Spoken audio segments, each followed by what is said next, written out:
From the cradle of Macedon rose a man whose ambition knew no horizon, Alexander the Great, the immortal conqueror. He was standing ready to forge an empire that would last for millennia. His mind was burning with unrelenting strategy, and his thirst for glory could not be stopped by borders.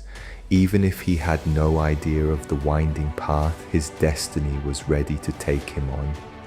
With a group of warriors and scouts, Alexander used to wander the world until the day they reached Torres del Paine, a majestic and untamed natural wonder.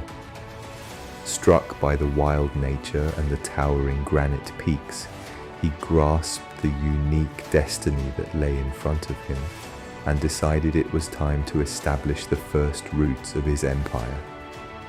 Alexander, with the help of a settler unit, eventually found the perfect location for his first city. Surrounded by mountains for protection, close to the Mediterranean Sea, and crossed by a river to give to the Greek multiple accesses to water. In 3840 BC, the city of Pella was founded.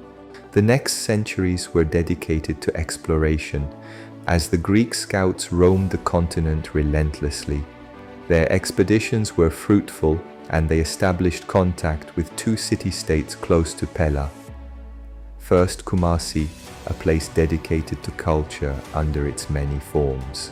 Second, Buenos Aires, a city-state performing especially well in the field of production.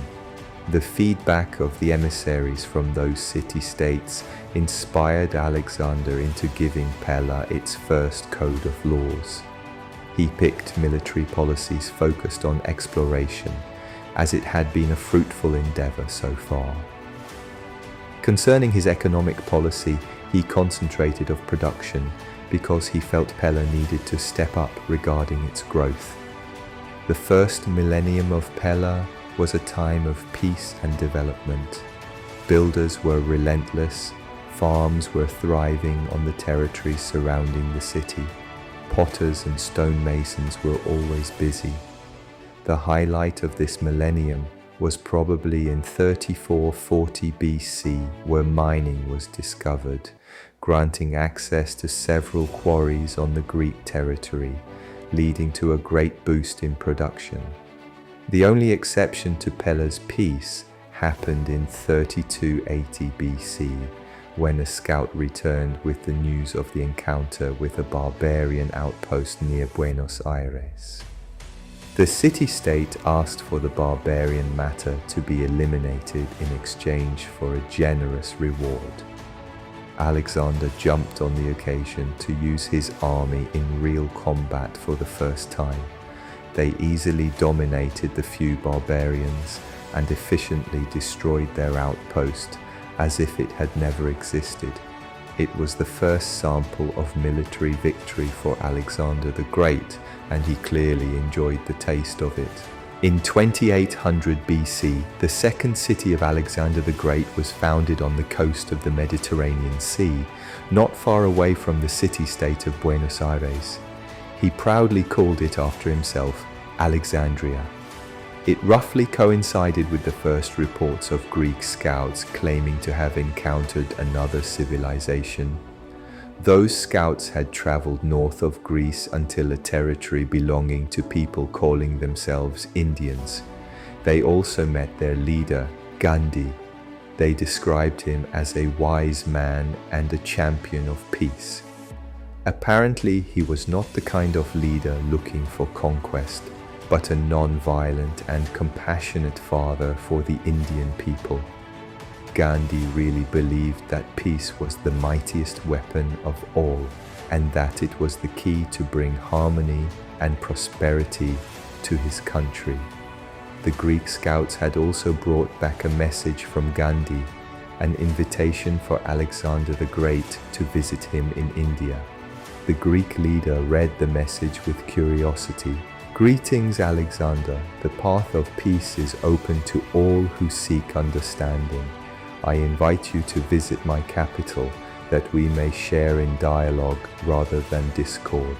Come, let your armies rest, and may our meeting sow the seeds of friendship Alexandria was destined to greatness, but still new.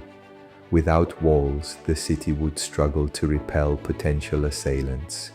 Alexander could not risk making enemies out of the Indians despite their peaceful claims, so he accepted Gandhi's invitation. Even if Alexander was suspicious of a trap, the visit went perfectly well. And during years, tea, sitars and saris were regularly sent as gift to Greece by the northern Indians. The following centuries, Greek science continued its unstoppable advance. The discovery of irrigation represented an incredible boost for agriculture, while in 2000 BC, Alexander inaugurated the first campus in Pella. Meanwhile, Greek envoys were spreading the word of how mighty Alexander the Great was to whoever was ready to listen.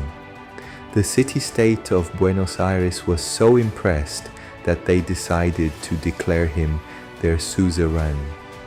Therefore, they started to contribute to the Greek development regarding resources and amenities. Very satisfied by this boost, Alexander decided to put a governor in place in Buenos Aires to assert his power over the city-state in the long run. During all this time, Greek scouts kept exploring the continent to find more information about its land, resources and people. But in 1700 BC, one of these expeditions turned very badly. Only one scout returned and told Alexander how they were attacked by barbarians in the north, not far away from the Indian border. Upset that petty barbarians would dare to attack Greek units, he promised to avenge them. Troops of warriors and slingers were sent to the barbarian outpost and easily crushed them, but this action had unexpected repercussions. Alexander imagined that the Indians would be thankful that he had gotten rid of the barbarian pest, but instead they were frightened by the presence of so many Greek troops near their border, and Gandhi demanded their departure as soon as possible. Alexander understood that the Indian leader did not really trust him, and this realization greatly damaged their relationship. Alexander started to wonder, as a pacifist, Gandhi is weak, and his presence is blocking Greek expansion to the north. Everything would be so easier if he was not there, so maybe he should be removed. Thank you for watching my Civilization Narrative playthrough. Don't forget to subscribe to the Liaran Narrative Gaming channel so you won't miss the next episodes. See ya!